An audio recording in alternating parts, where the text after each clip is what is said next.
Carlos, obviously, huge news this week. Huge news for Formula One, but even bigger news for you.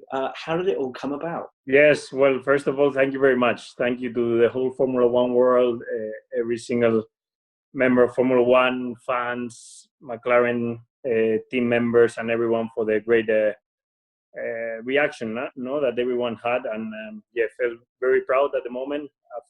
1 week later, everything has sunk in a bit better. And now, yeah, it's time to get back to work. To be honest, I cannot wait to go back racing. We heard that obviously very early on in the negotiating process, you had to talk to Zach, and he was very understanding about allowing you to talk to Ferrari. How important was that in allowing this whole process to even start? Well, very important, Will. You need to understand that in the end, as drivers, we are under very strict contract situations. And the moment I felt like there was an interest from Ferrari in hiring me for 2021, I went straight to Zach to comment to it, and he had a positive feedback in terms of, okay, if this opportunity is coming to you, we'll let you talk to Ferrari and let's stay in touch to see how everything develops. We had a very open relationship. We've had always, but since that point, we decided to take it in a very open way, keeping us posted mutually in terms of everything that goes on behind the scenes. Take me back to 2018. And when the opportunity presented itself with McLaren, because at the time, I don't think it's unfair to say it wasn't necessarily the ultimate or optimum move. It was a risk. Definitely no, especially replacing a guy like Fernando Alonso in a team like McLaren was also something quite a big task, you know.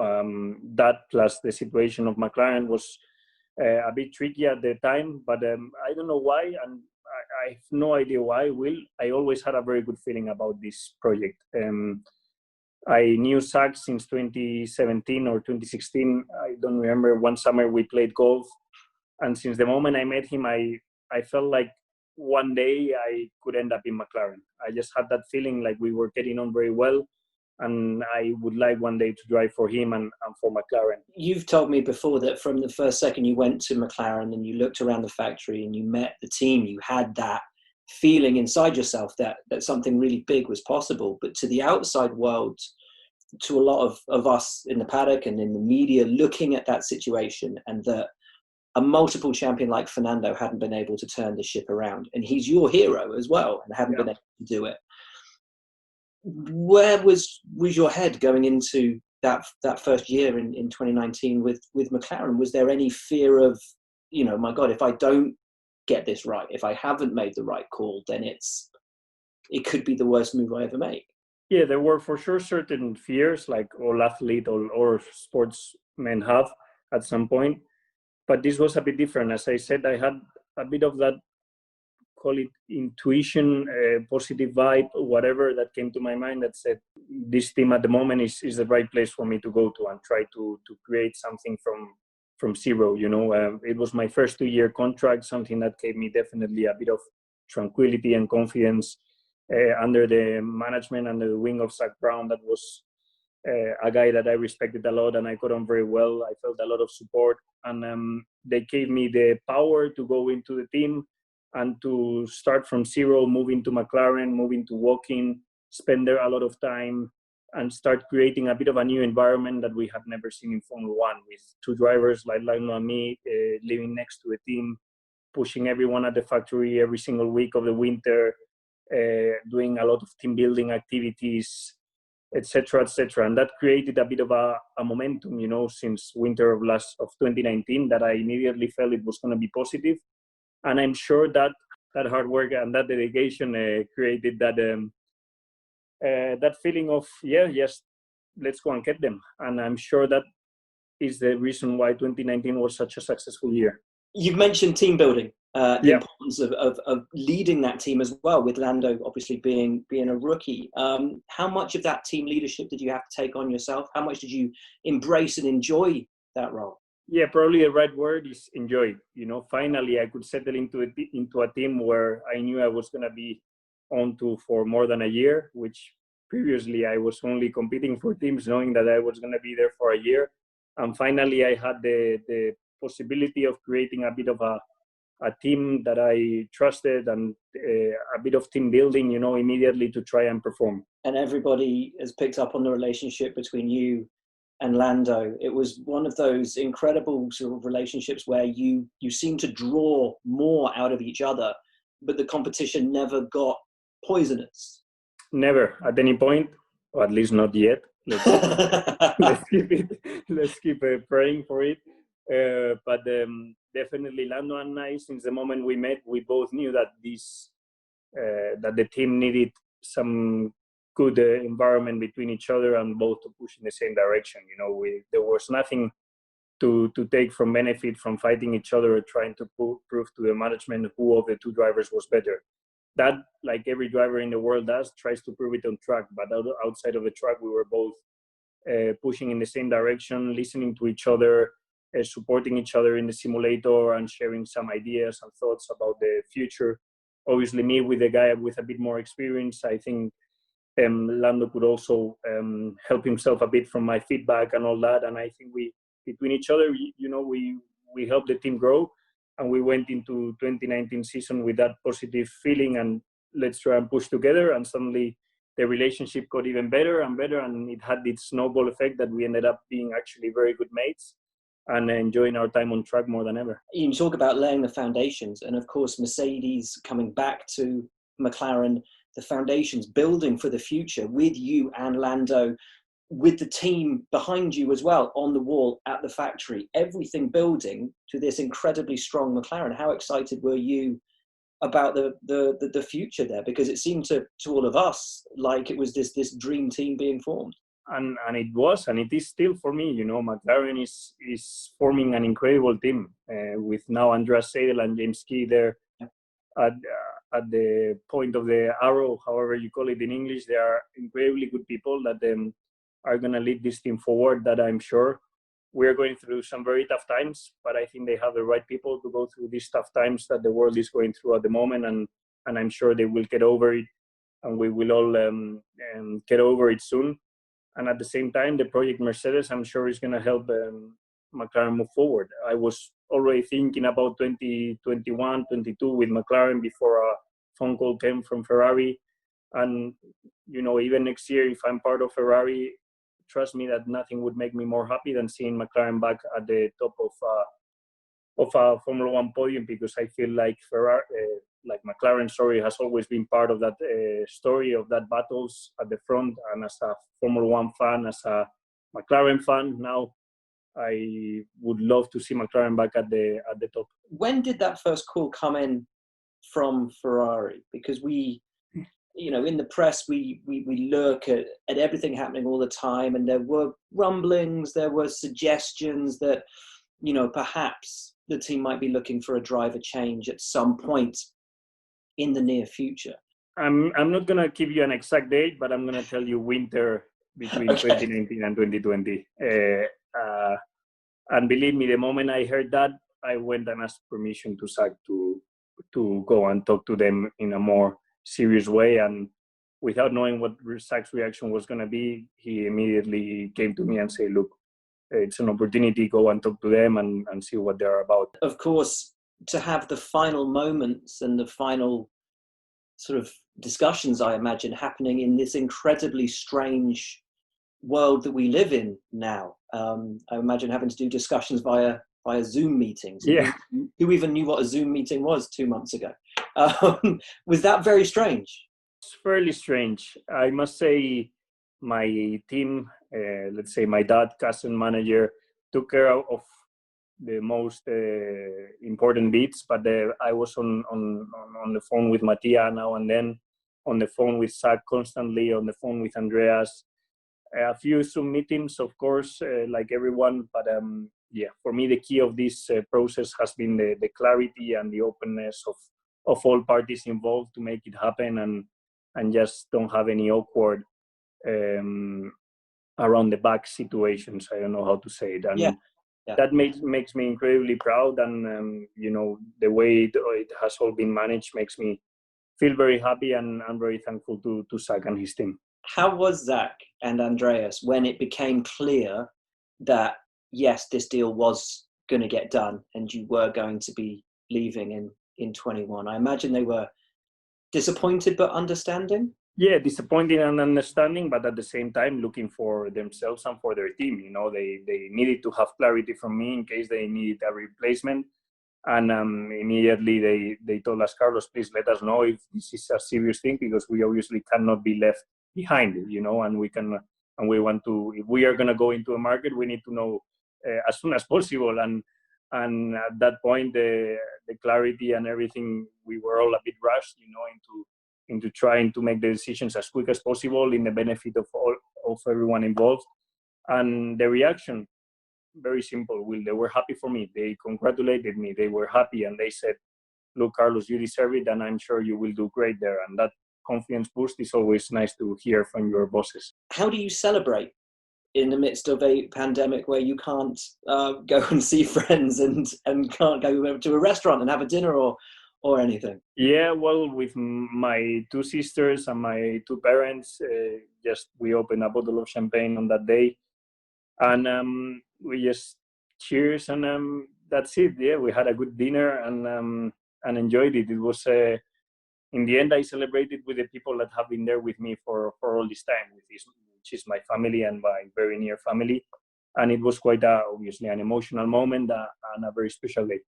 Right. So what kind of a driver are Ferrari getting in 2021? Obviously, we don't know what 2020 will bring, but the driver that Ferrari have signed, with all of your experience so far, who are they getting? It's a very difficult question to answer. I hate talking about myself. And maybe you are the best guy here to evaluate myself and to indicate what you think Ferrari have signed. But what I can tell you is that they are going to find an extremely hardworking guy that will have to go to Italy, will have to spend a lot of time in Maranello, the same way I spend a lot of time in McLaren.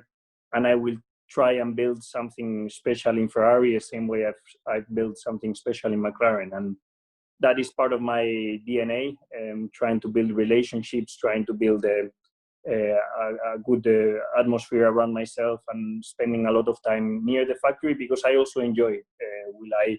I personally love having meetings, talking about Formula One, especially now. I miss it quite a lot, I'm not going to lie.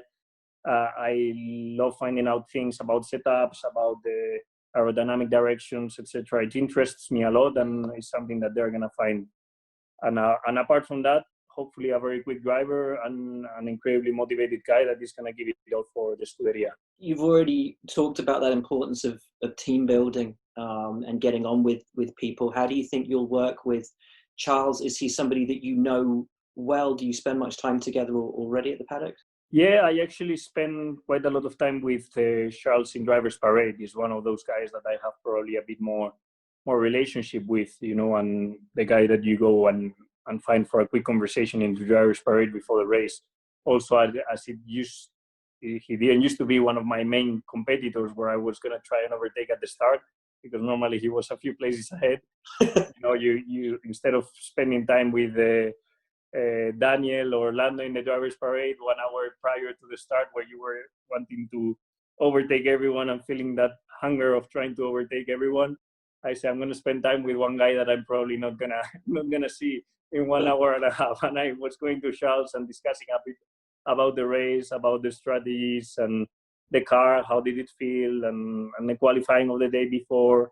So I do have a good relationship with Charles, and I've been in touch already with him, and it's been good so far. I guess one question is, you know, if we do get some racing this year, it's going to be quite strange in that the car won't develop really at all between 20 and 21. So you and Charles will have next year pretty much the car that he and Sebastian will have this year.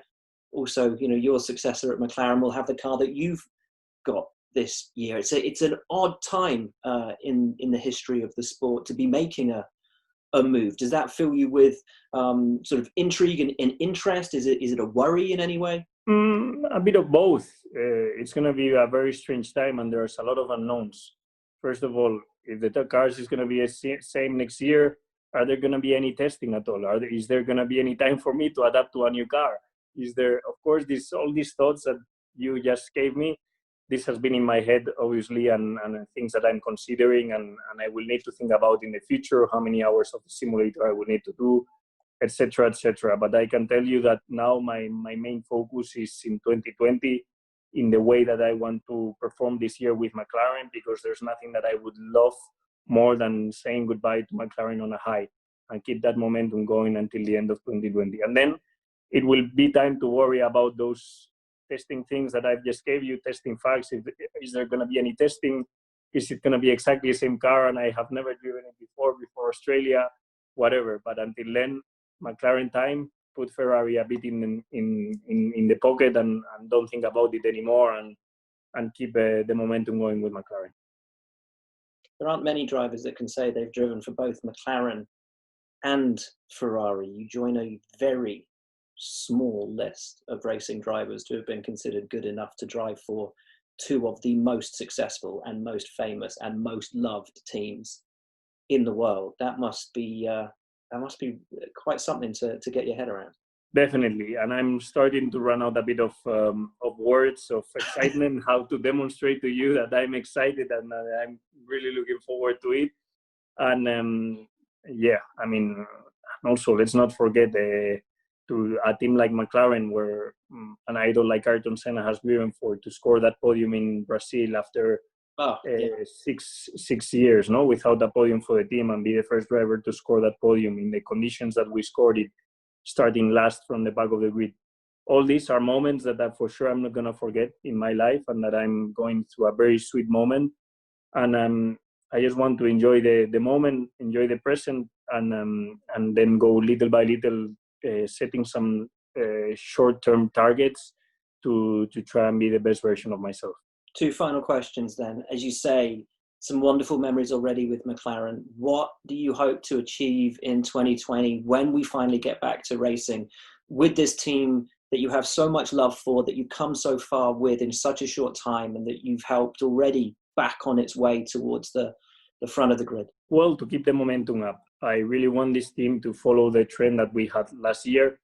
How much are we going to improve this year compared to last year? I'm not sure, because no one is sure at the moment of anything related to performance and to the situation of any team, because we haven't gone racing and we don't know where we are.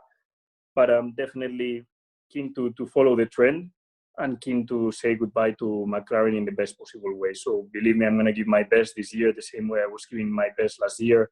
I'm going to try and improve little things from last year, and I want to make sure that I am a better driver than I was in 2019, and keep performing at the best of my ability. So the final question is the one that I'm sure most people will be asking right now, and that is, do you get to keep your company car from McLaren, and which company car are you going to get from Ferrari? Unless there's a surprise, I don't think I will keep my 600 LT. And unless there's a surprise, maybe Zach sees this video and feels like maybe I should keep something from him, but I don't think so. And my next company car, I don't know, maybe you can go and ask Mattia in the paddock next time you see him, and ask him and make me that favor for me, because I don't want to ask myself. Perfect. Carlos, thanks so much for talking to us. It's such incredible news. It's so exciting, as you said, obviously for Formula One and for the future, but especially for you. We all know how incredibly hard you've worked these recent years since you've come to Formula One. Thoroughly deserved, and we can't wait to see how you get on. Thank you, Will, and thanks for those kind words, and thanks for the support of the Formula One fans that I'm sure they have played a part in all this, supporting me through these 5-6 years in F1. So thank you, everyone, and let's keep in touch, and let's go back racing soon, because I cannot wait. I'm getting really bored. I want to get out of home. I want to go back to McLaren. I want to drive a simulator. I want to talk about tires, about the races and data and everything, and enjoy Formula One again. I had to say,